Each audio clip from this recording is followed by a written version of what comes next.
आज शुरू किया जा रहा है सरल परिपथ। सरल परिपथ में सबसे पहले जो टॉपिक आता है, जो सबसे पहला जो आता है वो होता है वैद्युत सेल। ये वैद्युत सेल होता क्या है वास्तव में? तो ये वास्तव में एक प्रकार की युक्ति है। ये युक्ति है जो रासायनिक ऊर्जा को वैद्युत ऊर्जा में बदलता है। और क्या कर सकता है?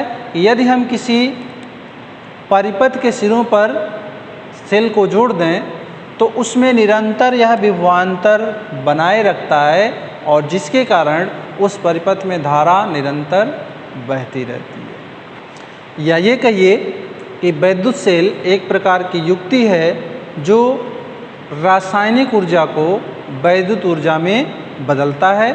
यदि इसे किसी परिपथ के सिरों पर जोड़ दिया जाए तो वहाँ यह हमेशा विभवांतर बनाए रखता है जिसके कारण उस परिपथ में धारा प्रवाहित होती रहती है।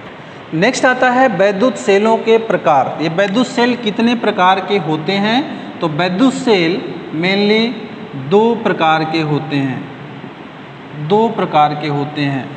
कौन कौन से? पहला होता है प्राथमिक सेल। पहले को कहते हैं प्राथमिक सेल। ये प्राथमिक सेल क्या है? यह ऐसा सेल है जिसमें एक बार रासायनिक ऊर्जा अगर वैद्युत ऊर्जा में कन्वर्ट हो जाती है तो पुनः हम उसको वैद्युत ऊर्जा से रासायनिक ऊर्जा में कन्वर्ट नहीं कर सकते। जैसे आप देखते हैं कि घर पे जो टार्च वगैरह में सेल लगाते हैं वो क्या है? वो प्राथमिक सेल हैं। इनका एग्जाम्पल देखिए है, जैसे डेनियल सेल। डेनियल सेल ले लीजिए, लेक्लांचे सेल, लेक्लांचे सेल। थर्ड है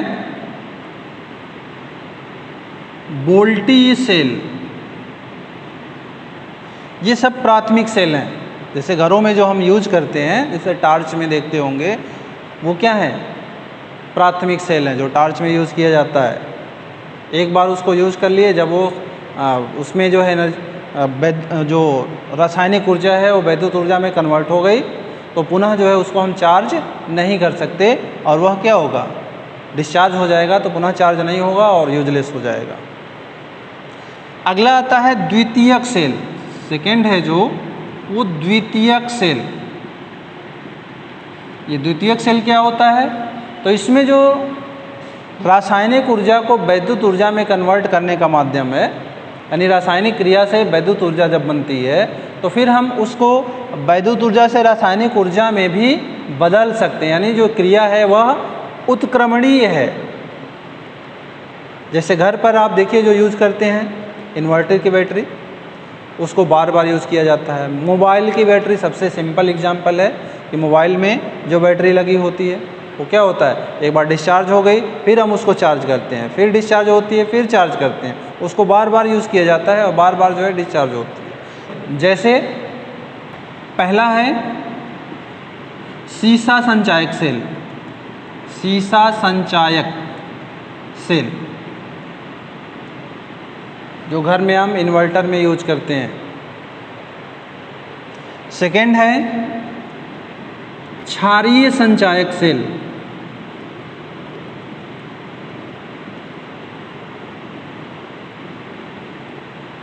तो ये सब सेल के एग्जाम्पल हो गए। कभी कभी आपसे पूछा जाता है वाइवा में कि बताइए सेल कितने प्रकार के होते हैं, तो सेल का पता नहीं क्या क्या प्रकार बताने लगते हैं, लेकिन आपको क्या बताना है? प्राथमिक और द्वितीयक, ओनली दो टाइप के सेल होते हैं। Two type only, primary and secondary. प्राथमिक और द्वितीयक। प्राइमरी में आप डेनियल कर सकते हैं, लेक्लांचे कह सकते हैं, बोल्टी से कह सकते हैं, और सेकेंडरी में सीसा संचायक सेल है, क्षारीय संचायक सेल है। तो ये केवल इतने ही हैं। इसकी आवश्यकता क्यों होती है? तो ये केमिकल एनर्जी को क्या करता है? इलेक्ट्रिकल एनर्जी में कन्वर्ट करता है। किसी भी परिपथ में धारा के प्रवाह को निरंतर बनाए रखता है। नेक्स्ट है सेल का विद्युत वाहक बल। सेल का विद्युत वाहक बल, इलेक्ट्रोमोटिव फोर्स, ये क्या होता है? तो आपको पता है कि किसी भी परिपथ में हम सेल को जब जोड़ते हैं तो सेल को जोड़ने के बाद क्या होता है? उसमें धारा का प्रवाह होने लगता है। तो जैसे ये अगर सेल है, ये कोई सेल है, मान लीजिए ये कोई सेल है ये एक नोड है, मान लीजिए ये कैथोड है, और इसको हम किसी परिपथ से जोड़ रहे हैं। कोई एक परिपथ है और इसको हम जोड़ रहे हैं। इस परिपथ में जोड़ने पर क्या होगा, चूँकि सेल का कार्य है रासायनिक ऊर्जा को वैद्युत ऊर्जा में बदलना, तो यहाँ पे रासायनिक अभिक्रिया होगी और इसके कारण क्या होगा कि रासायनिक ऊर्जा जो है वैद्युत ऊर्जा में कन्वर्ट होगी और यहाँ पे धारा बहने लगेगी। जब ही हमने कुंजी इसमें लगाया, जब ही बंद किए तो ये धारा ऐसे प्रवाहित होने लगेगी। अब जब धारा प्रवाहित होने लगेगी तो आपको पता है कि धारा का प्रवाह होता क्या वास्तव में, आवेश का प्रवाह। आवेश का जो प्रवाह होगा तो वास्तव में यहाँ क्या होगा कि अगर यहाँ आवेश ऐसे जाएगा, ऐसे मान लीजिए इस तरह से जाएगा, अगर ऋण आवेश है तो ऋण आवेश प्लस की ओर आएगा और धनावेश ऋण की ओर जाएगा।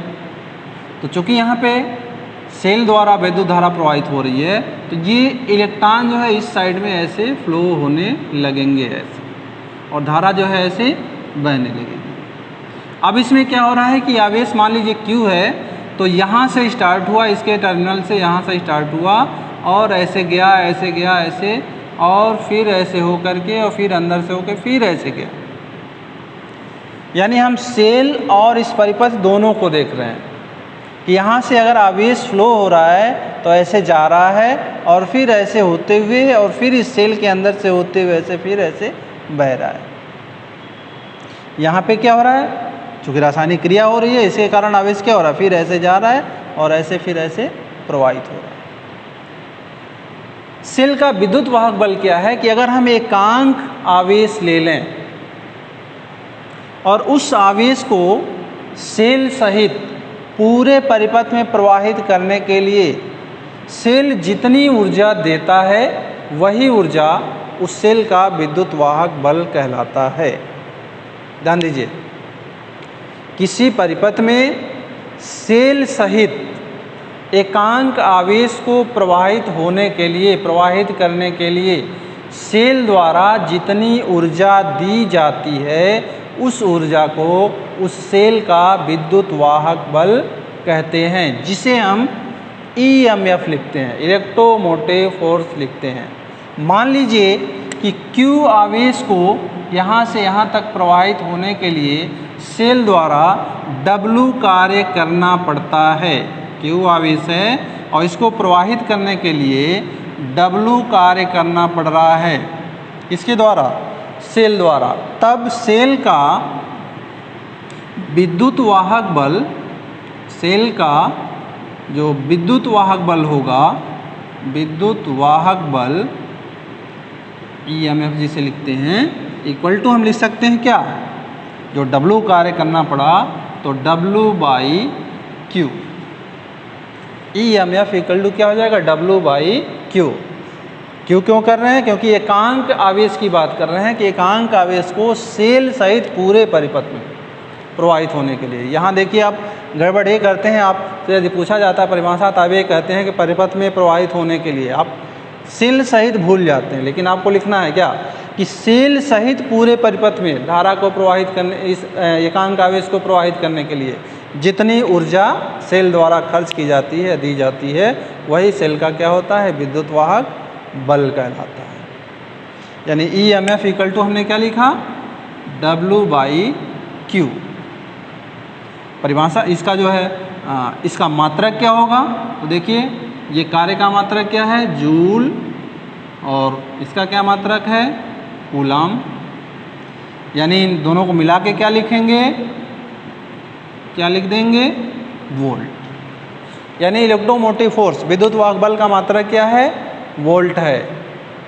अब 1 वोल्ट कितना कहेंगे, तो यहाँ से आप कह सकते हैं कि एकांक आवेश अगर प्रवाहित करने के लिए सेल द्वारा अगर 1 जूल कार्य किया जा रहा है तो उस सेल का विद्युत वाहक बल कितना होगा, 1 वोल्ट होगा। अगर ये वीडियो आपको अच्छा लग रहा है तो इस चैनल को सब्सक्राइब करिए, लाइक करिए, अपने दोस्तों को शेयर करिए। धन्यवाद।